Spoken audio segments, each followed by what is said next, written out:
Inisip ko pa lang kung wala na akong pera. Ganito yung... Ano yan? Ano yan? Ganyan ang? Patingin? Ang problema ako pag wala akong pera. Ay, salbay talaga. Pagkita mo nga sa akin yung tsura. Tapos, yung ano, yung namang ano, yung makakakita mo sa akin. Ganyan, nakatingin dyan ng ganyan. Okay. Nakaili ako. Ang laki yan.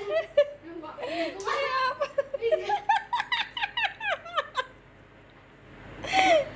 Bigsan tao na yun. Pagod na ako. Ay, bakit ganyan lakad mo?